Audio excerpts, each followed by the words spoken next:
Alabama Moon, Chapter 39, page 223.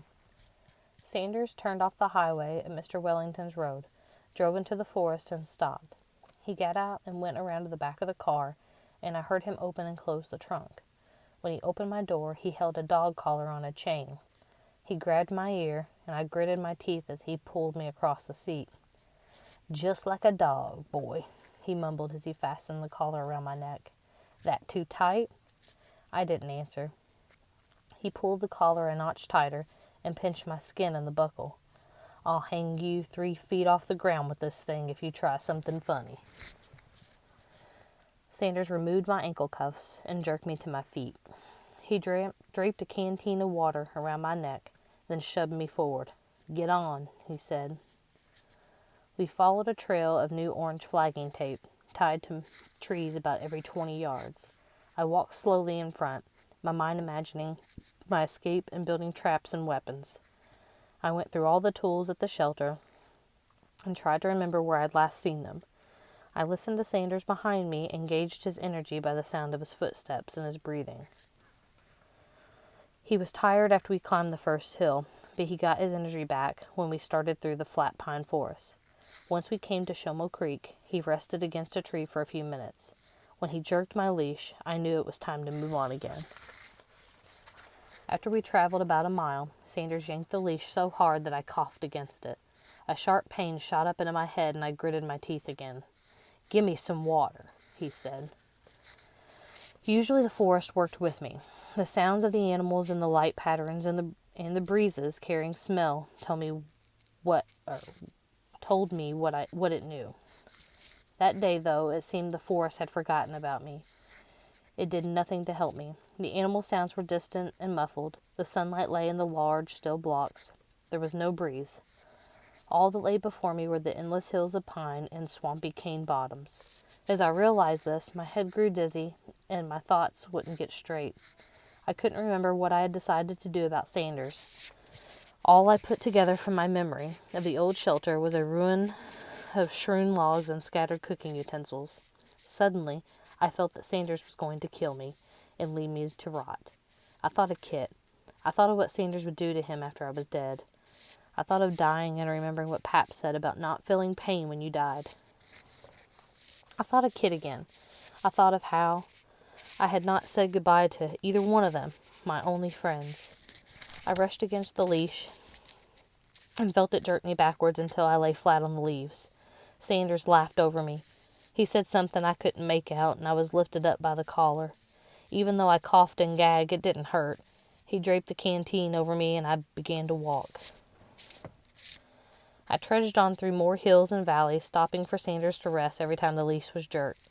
Eventually, sunlight fell over me, and I was standing in the clearing with the ruined shelter before me. I had no plan. I couldn't even think of what to tell Sanders. I turned around slowly to face him. He was putting Copenhagen into his lip and breathing hard. He packed the tobacco with his tongue, while his mouth hung open and gasped for air. Then he flicked the excess from his fingers and looked at me. "Give me that water again." I pulled the canteen off my neck and held it out to him. He snatched it, swirled off the top, and took a big, long drink. When he let it down, he said, "Ah, bet you'd like some of this, wouldn't you?" I didn't answer. My throat was dry, but bigger problems worried me. He dropped the canteen to the ground and wiped his hand across his forehead. "Well, let's see it," he said. "I don't have it." "You don't have what?" I shook my head slowly. "I don't have it." "You don't have what?" he yelled.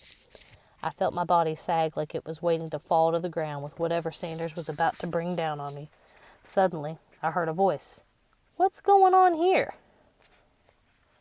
Mr. Wellington had come up the trail behind us. Sanders immediately loosened his grip on the chain and spun around to face the lawyer.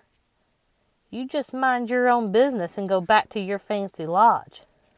"What are you doing to that child?" "Police business. We'll be done shortly." Mr. Wellington looked at me and then back at Sanders. "What kind of police business requires a dog leash?" Sanders' face was turning red. "Mister, I suggest you take your lawyering back down that trail before I write you up for obstructing justice. Mr. Wellington stares at Sanders. Obstructing justice, you say? That's right. Mr. Wellington studied the ground and shook his head. He looked up slowly and his face became calm. Constable, do you have any idea who you're talking to? Sanders' hands began to twitch with anger. He dropped the leash and took a step towards the lawyer. You want to play that game, old man? You want to play who's who in Sumter County? That's what you want? The chain was on the ground a few seconds before my senses came rushing back to me. I shut out the rest of the conversation and focused on the limp chain lying in the leaves. With a quick yank, I had it flying through the air, then gathered at my stomach, clutching it about my chest with my hands still in handcuffs. I sprinted for the edge of the clearing. I heard yelling and footfalls behind me as I sprang into the forest. I ran until it seemed that everything around me was quiet. It might have been 200 yards, or it might have been a mile. I didn't know where I was anymore. When I lay down and let the chain fall back into the leaves, I didn't feel tired. All I heard was my breathing and my heart beating. The treetops overhead were still in the sky, and the treetops overhead were still, and the sky was overcast. The forest was endless in all directions.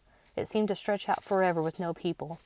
It seemed full of animals that turned their heads away from me and spoke about me in whispers. All I thought about was the fact that I was still alive and no longer seemed to matter. Everybody I cared about was in trouble because of me.